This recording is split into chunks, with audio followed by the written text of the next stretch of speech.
Hi YouTube, my name's Jeff and I'm the VegOilGuy. I recently made this angle grinder stand out of some plywood offcuts. I needed to be able to cut a lot of metal with good accuracy, and a dedicated metal chop saw was just out of my budget. I could have bought one of these off-the-shelf grinder stands, but I've had poor experiences with them in the past. So I looked to YouTube, but most of the stands I found were either made of metal or a bit too complex. So I came up with this really easy plywood stand instead, and I'm going to show you how I made it. This stand is for a small angle grinder, though you could apply the design to a larger grinder too. After measuring my grinder, I took a plywood offcut and ran it into thin strips. I then cut these strips into smaller sections, and if you're interested in the measurements, you can download a cutting guide from my website here. Don't be too concerned if your grinder isn't the same as mine. Hopefully there'll be enough material here for you to be able to adapt the design to match your needs. Now this build really is a case of gluing and clamping everything together. It's that easy. Just make sure you use good glue, line everything up carefully and don't rush the process. Now before you get stuck into the glue up, there's a couple of holes you need to drill first. The grinder is supported by a couple of verticals using bolts that screw into the handle slots. Supporting the grinder on shims can help you locate the position of these holes.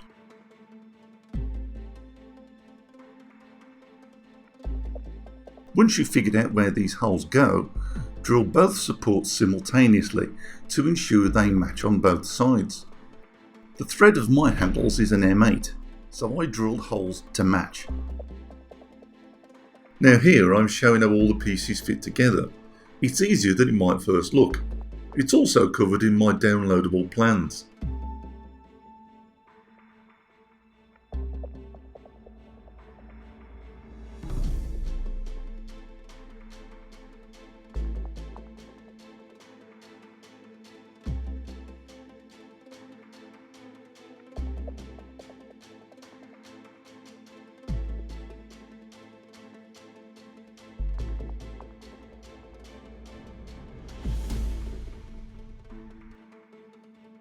When it comes to gluing, it's best to work in small sections. This helps you concentrate on keeping everything nice and square.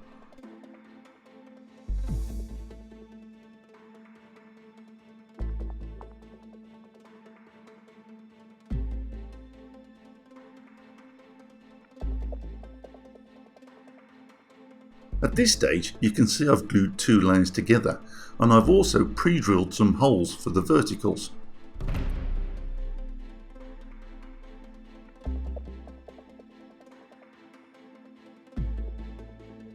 As you glue and screw these verticals, make sure they're nice and square.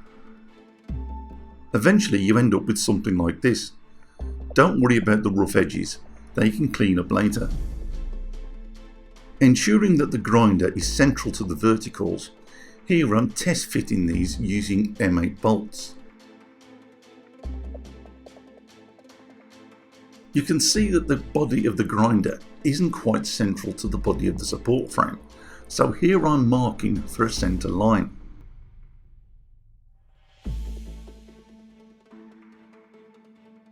Look how easily the grinder pivots. I'm going to use 3 supporting bolts, so it's just a matter of looking for the best spots on the grinder body. I had some M10 threaded rod lying around, but you can use whatever you like.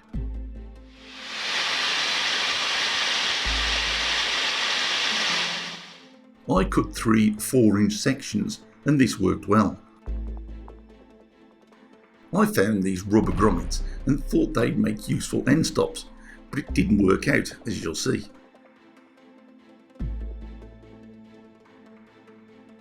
Notice that there's 2 nuts on either side of a bolt. This helps secure them in position.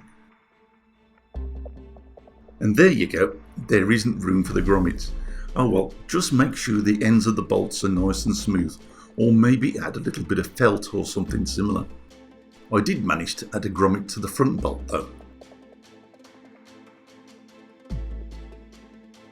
With a bit of careful adjustment, it's possible to use these 3 bolts to position the grinder nice and vertical. It's surprising how well this clamps the grinder into place.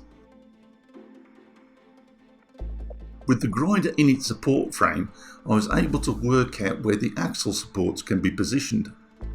Leave a little room for the adjustment bolts, then cut away any excess. To help me drill the holes in the axle stands, I set up a simple jig on my drill press. If your axle is crooked, it will never cut true, so this was a worthwhile time investment. I cut an 8-inch length of threaded rod to use as the axle. Make sure the holes you drill match the axle perfectly. Any slack will ruin the cutting accuracy.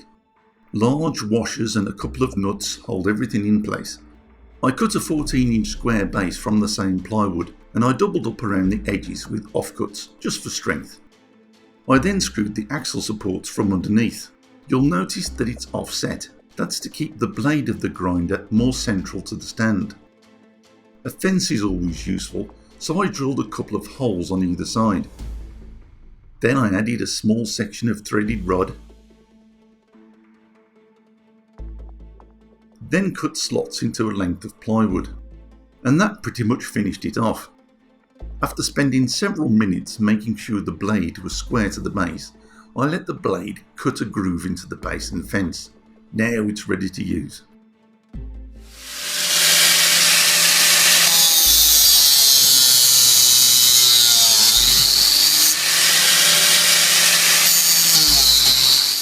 It makes a nice straight, square cut every time. There are a couple more points to finish this off. Firstly, one size does not fit all, so you may have to adjust your stand a little. Trim off any pieces that are too long, or cut away anything you feel that isn't necessary.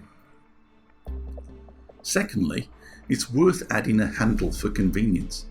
This is a personal choice, and I'll leave that up to you. Thirdly, if you can, screw or clamp the base in place. My workbench is far from flat, so I had to shim one corner. I also found the plywood bulged a little in the centre, so a screw helped flatten this out a treat. Finally, for safety, it's a good idea to fit a strong spring or a bungee cord to the rear of the stand to encourage the grinder to return to an upright position. This reduces the risk of it dropping down accidentally. And that's it, guys. I hope you enjoyed this one and found it useful. For very little money, you can have an excellent tool that can really make life easier. If you've got any questions or comments, as always, feel free to send them in. If you've got a video request, I'm happy to try and help there too. Please do check out my YouTube channel and of course my other videos. If you haven't subscribed yet, please do.